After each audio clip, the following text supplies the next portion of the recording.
We had Duterte shutting down ABS-CBN News. Now he's giving a warning to the telcos, the utilities. Really, what is the strategy of Duterte? Is he looking to expand his power?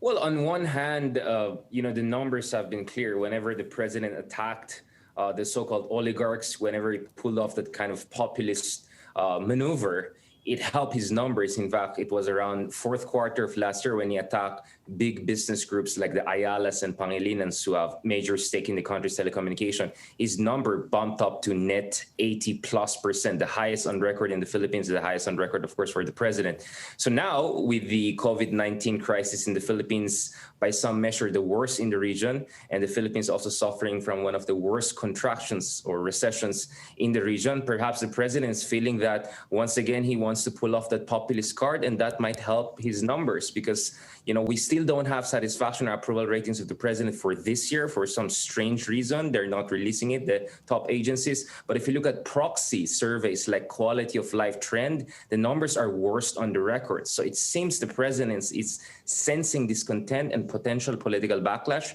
So he's reverting to the populist maneuver once again. So given the economic malaise, how is his popularity doing? I mean, he came to power with a popular vote of about, in terms of popularity at about 36%. That went to a record further down the road. Yeah. I mean, do the Filipinos now love or loathe him? There are many things you have to look at. The first thing is there seems to be a correlation between average GDP growth rates and overall economic conditions on one hand and approval ratings of Filipino presidents. So if you look at history, President Aquino and President Duterte have had historically high approval ratings. You're talking about people with net plus 50 approval ratings, which is significantly higher from all other previous presidents. If you look at the Philippines' economic growth rates, it has also been above average over the past 10 years, of course, with the exception of this year. So I believe there is some strong connection between the two. And interestingly, in the case of President Duterte, the only time that there was a significant dip in his approval ratings of around 12%, that was when the inflation hit around 7-8% in November of 2018. So it seems President Duterte, if he's vulnerable on anything, he doesn't seem to be vulnerable on human rights issues, on his tensions with US, or on his controversial relations with China. But it seems on macroeconomic issues, he seems to be a little bit vulnerable. So my hunch is his numbers are significantly lower. And by the way, a lot of people would also tell you, can we really trust those approval ratings? Because they're in a climate of fear. So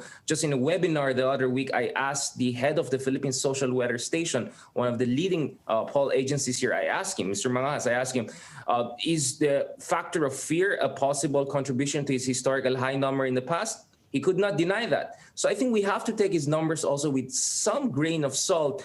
And I suppose his numbers are significantly lower right now. And by the way, that's very important because in a year from now, unless there's some 11th hour constitutional change or coup, the Philippines is going to move towards the next presidential elections.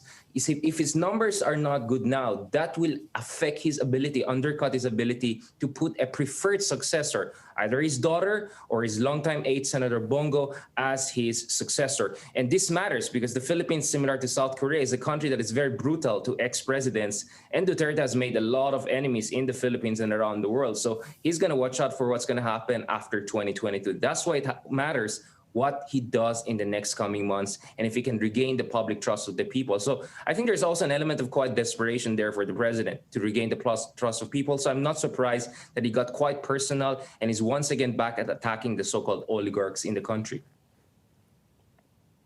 Richard, with the virus there approaching something like 100,000 cases, has his handling of COVID-19 really been responsible for this decline in its popularity, ultimately? Yeah, I think it's definitely a combination of, the economic crisis and also the COVID-19 handling. I mean, initially, President Duterte, similar to almost all populists around the world, possibly with the exception of Viktor Orban in Hungary, was very dismissive towards the crisis. That was the case for Duterte up until second week of March. And then by the third week of March, he was absolutely singing to a radically different tune. So while President Trump, President Bolsonaro, a lot of populists around the world have been pushing for reopening of the economy, President Duterte went in a diametrically opposite direction. So the Philippines right now has one of the longest and strictest lockdowns. According to IMF, at 1.75% of the Philippine economy was shut down. And by some estimates, the Philippines is having one of the slowest recovery in the Q3, and the GDP could shrink by almost 7%. Possibly it could even get worse depending on how we perform in the coming months as we try to adjust the numbers. So this is going to be the worst economic contraction since the final years of the Marcos dictatorship. The worst numbers possibly in half a century. I'm having a hard time to see whether President Duterte can still have historically high approval ratings that he used to have, assuming those numbers were really reflecting of sentiments on the ground. Okay, well, Richard, let's assume that the sentiment on the ground is very dismissive of him. And when it comes to the election coming up in a couple of years, who do you think likely to be the favoured candidates of the people? In other words, who's likely to win?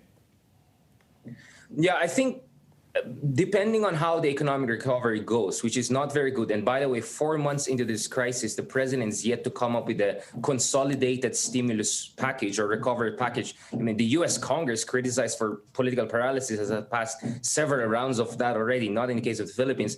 I think depending on that, this will strengthen the hand of a person who has a combination of, let's say, business acumen and governance efficacy, and at the same time, an element of populist charisma. I think after President Duterte, the Philippines, like many democracies around the world, are not going to be the same. I think you need to have a certain degree of outside-the-box rhetoric or try to present yourself as authentic. So some element of Dutertismo will be there. But the next leader, I think, will be someone who will say, hey, you know what? We tried Duterte with all his tough talk. We tried the liberals with all their human rights. You need someone else. And that person is someone who has entrepreneurial and governance skills, someone who's really competent and decisive. So that could pave the way for a number of other candidates which are not given enough attention. So that's where it gets interesting. And of course, people are talking about one person, potentially, Manny Villar, the richest man in the Philippines right now, who happens to be also friendly with the president. He used to be a senator. He ran for the presidency back in 2010, but he was unfortunately at the last minute when Aquino joined the race. He was able to, bring home the bacon. But Manny Villar could make a strong case to run for the presidency next year. And his wife actually also topped the Senate race last year. So the Villars are in a top position to run for presidency. So is the young and charismatic mayor of Manila, who has been praised for his effective handling of not only COVID-19 crisis, but a lot of crisis in Manila City. And he also has a very strong populist charisma, a young progressive leader. So these are, I think, the people who are going to have a lot of traction in the year or the years to come when it comes to the post-COVID-19 and post-Duterte political landscape.